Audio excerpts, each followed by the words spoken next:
In the glittering ballrooms of London society, one wrong step could destroy a woman forever. Reputation was everything, and once cracked, it could never be repaired. Miss Annalise Finch understood this truth better than most. On the night her life changed, she was not searching for romance or adventure. She was searching for safety, and in a moment of pure fear, she reached for the most dangerous man in the room. The ballroom at Devonshire House shimmered with candlelight and ambition.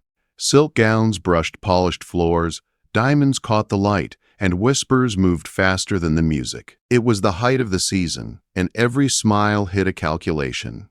For Annalise, the room felt less like a celebration and more like a battlefield. Her family had money from trade, respectable but unimpressive, and invitations like this were rare prizes. Her mother called it a blessing. Annalise felt it was a trap. She stood near the edge of the room, smoothing the pale yellow silk of her gown with trembling fingers. The air was heavy with perfume and heat. It was not the crowd that unsettled her. It was the man watching her. Lord Percival Finchley had been following her since her debut. He was handsome in a sharp, polished way that never reached his eyes. His title was small, his debts were large, and his reputation was spoken of only in quiet corners. Tonight he had finally cornered her in an alcove near the terrace doors. "Miss Finch," he said softly, stepping closer and blocking her escape. His breath smelled of wine. "Avoiding me?" "Not at all, my lord," Annalise replied, forcing calm into her voice. "I was only seeking a moment of air." "Air is overrated," he said with a smile that made her skin crawl. "You are meant to be admired." He reached toward her hair. Annalise stepped back, her heart pounding. "You are too forward." Eyes were beginning to turn toward them. A scene would ruin her. Silence would do the same. Panic wrapped around her chest. She searched the room desperately for help. That was when she saw him. He stood apart from the crowd, half hidden by a marble column. Tall, dressed in severe black, utterly still. While others laughed and preened, he observed nothing and everything at once.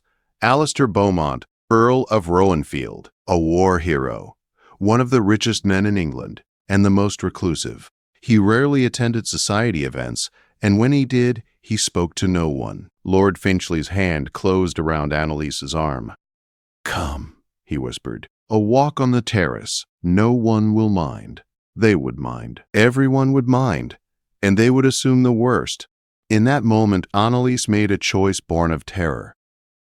"Forgive me, my lord," she said loudly, pulling free. "My fiancé is waiting." Finchley froze. "Your fiancé?"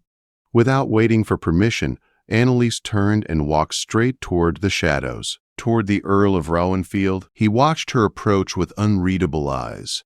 No surprise, no curiosity, just calm assessment. She stopped before him, curtsied quickly, and whispered, "My lord, I beg your pardon.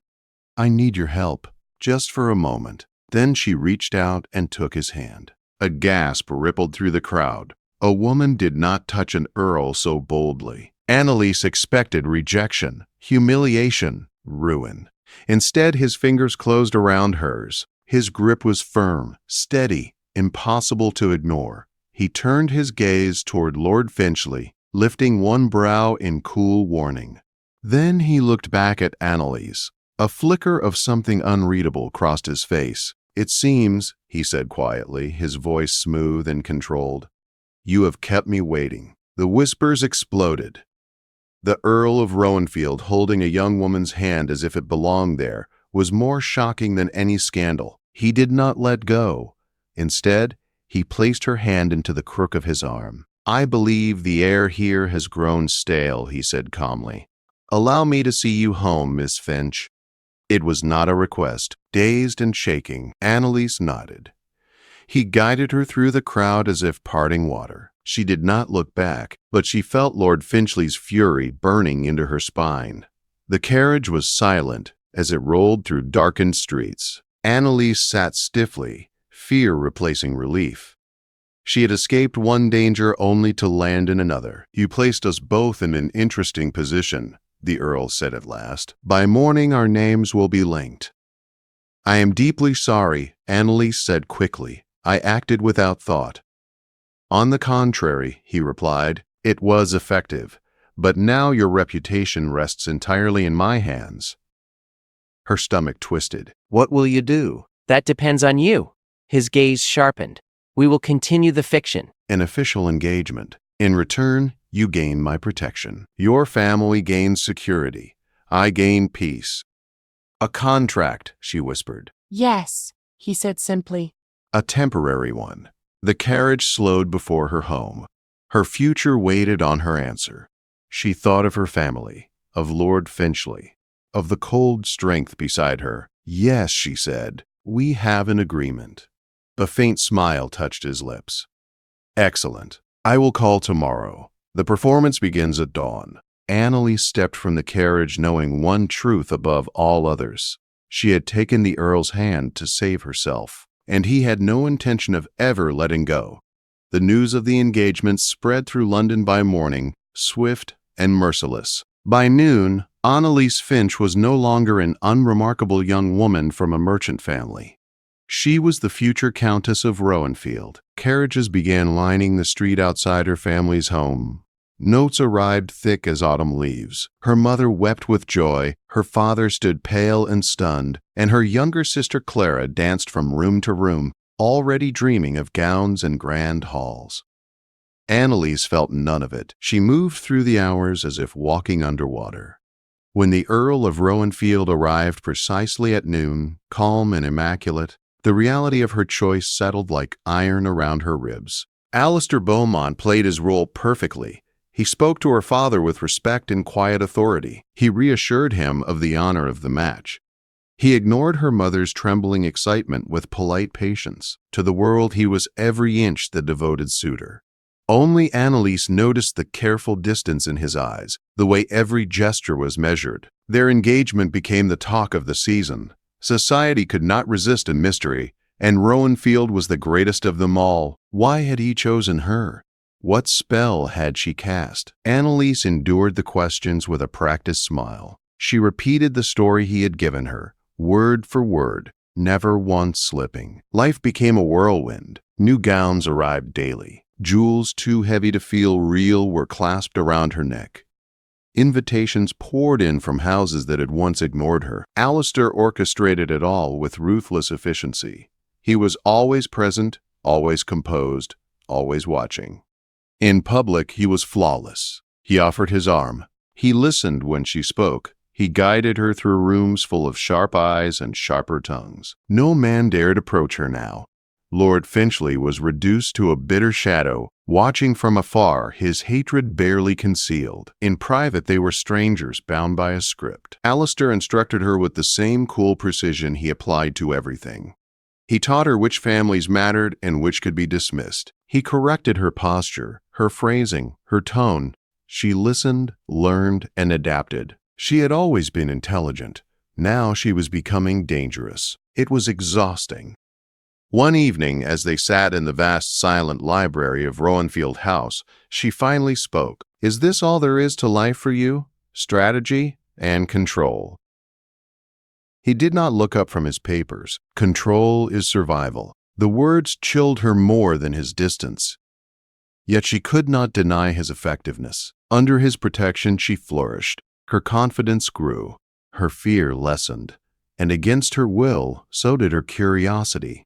She began to notice the cracks. A passing look at a laughing child in Hyde Park softened his expression. A bitter remark at a painting of a storm revealed a depth of pain he never explained. Once, when Clara made him laugh, the sound startled them both. The man behind the title was there, buried under layers of restraint. The shift came when he announced they would travel to his country estate. Rowanfield Park was immense, ancient, and beautiful in a way that felt almost sorrowful. The house rose from the land like a memory carved in stone. The staff greeted her as their future mistress with solemn respect. Annalise felt the weight of it pressed down on her chest. The days were formal and quiet. The house felt frozen in time. Then, wandering alone, she discovered a forgotten room in the west wing. It was smaller, warmer. Books lay open. Maps lined the walls. A chessboard sat mid-game. Alistair found her there. "That was my brother's room," he said. She turned to see grief in his eyes, raw and unguarded. Slowly, carefully, he told her about Thomas, the brother meant to inherit, the brother who loved the land, the brother who never returned from war. In that room, the Earl of Rowanfield vanished. A wounded man stood in his place. "He would have liked you," Alistair said quietly. The words settled between them, heavy and intimate. For the first time, Annalise understood the fortress he had built around himself. It was not arrogance, it was pain. From that day, something changed. They returned to London, but the silence between them carried new meaning. Their glances lingered, their conversations softened. The charade began to feel dangerously real, and then the past reached for her again. Lord Finchley did not accept defeat quietly. He watched. He waited. And when he struck, it was not with threats to her reputation, but with something far worse, her family. The note he sent was brief and polite. The information it promised was vital. Against her instincts, she went. Finchley revealed her father's secret with cruel satisfaction. Failing investments, crushing debt, ruin waiting just beyond the door. His offer was simple and monstrous. Break the engagement. Humiliate Rowanfield. Belong to Finchley. If she refused, her family would be destroyed. If she agreed, they would be saved. Annalise left the meeting hollow and shaking. She could not tell Alistair. Their engagement was a contract. Her father's ruin would make her a liability. He would cast her aside to protect himself. She would not let that happen.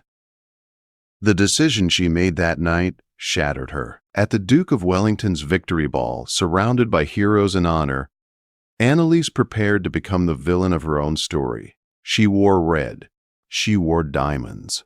She wore courage she did not feel. When she turned on Alistair in public, every word cut deeper than the last. She called him cold, unfeeling, unfit for love. She watched his eyes harden as the mask snapped back into place.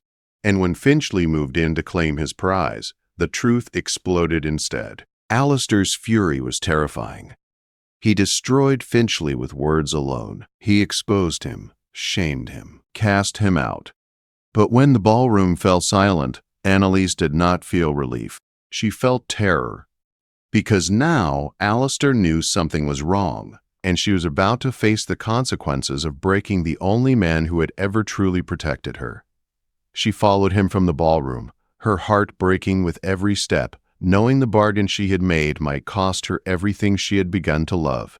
The carriage ride from the Duke's house felt endless. London passed by in a blur of gaslight and shadow, but Annalise saw none of it. Her hands were clenched in her lap, her throat tight with unshed tears.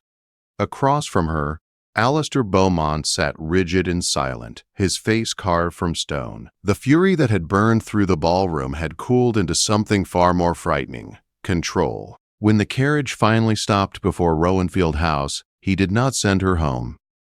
He led her inside without a word, past a startled servant, and straight into the great library. The door closed behind them with a heavy final sound. For a long moment, neither spoke. Then he turned. "You should have told me," he said. His voice was quiet, stripped of anger, weighted with something deeper. Annalise's composure shattered. Nothing stayed becrested. "How could I?" She whispered, "Our engagement was a contract. My family's ruin would have made me worthless to you. I thought I was protecting you." His eyes darkened. "Protecting me from what?" "From scandal," she cried. "From being tied to a bankrupt family. From me." The words hung between them, painful and exposed. He crossed the room in 2 strides and gently took the glass from her shaking hand. "After all this time," he said softly, "is that truly what you believe I am?" "It is what you taught me," she replied through tears. "That feeling is weakness. That everything is strategy." A long breath left him. The walls he had built finally cracked. "Then I was wrong," he said, "and I have paid dearly for it." He reached out and cupped her face. his touch steady and warm. I never intended this to remain a bargain. I told myself I did because I was afraid. Afraid to want something real again. Her heart thundered. What are you saying? I am saying, he continued, that I did not agree to your scheme because I was bored. I agreed because I had already noticed you. Her breath caught. I saw you weeks before the ball, he said quietly, arguing with a man twice your age about poetry. You were fearless, honest, alive. I attended that ball for you. I stood in the shadows gathering the courage to approach you. He gave a short, bitter laugh. And then you walked straight to me and took my hand. Tears spilled freely now. You chose me, he said, and I chose you. She stared at him, stunned. As for your father, he continued, his voice gentle now, I knew of his debts. I bought them myself. Your family has been safe for weeks. Annalise felt her knees weaken. You did all this and said nothing. I wanted you to know, he said, that when I protected you, it was not obligation, it was choice. Emotion overwhelmed her. Alistair, he rested his forehead against hers. I lost my brother. I survived a war that left me hollow. I thought control was strength. Then you came into my life and made me want to feel again. She lifted her hands and held his coat as if afraid he might vanish. I love you, he said simply, not as part of any arrangement. I love you as the woman who changed me. Joy broke through grief. She laughed softly through tears. Yes, she said. Always yes. He kissed her then, not as an earl, not as a shield, but as a man who had finally laid down his armor. The scandal that followed was fierce, but brief. Lord Finchley vanished from polite society, ruined by his own greed. The Tun found a new story to chase, as it always did, but one truth remained unshaken. The engagement stood. This time it was real. Their wedding took place quietly at Rowanfield Park. No spectacle, no performance, just vows spoken with steady voices and full hearts. Annalise stood beside him not as a frightened girl clinging to safety, but as a woman who had chosen love. Life did not become perfect. There were arguments, there were silences. There were scars that never fully faded. But there was honesty. There was laughter. There was warmth where once there had been ice. In time, Rowanfield Park came alive again. The halls echoed with conversation. The tenants knew their lord, not as a distant figure, but as a man who walked the land and listened. And beside him, Annalise stood, strong and sure, no longer hidden. Years later, when asked how their story began, she would smile. With fear, she would say, and a hand taken in desperation. And Alistair would always tighten his grip on hers, a silent promise kept, because from the moment she took his hand, he had never intended to let her go.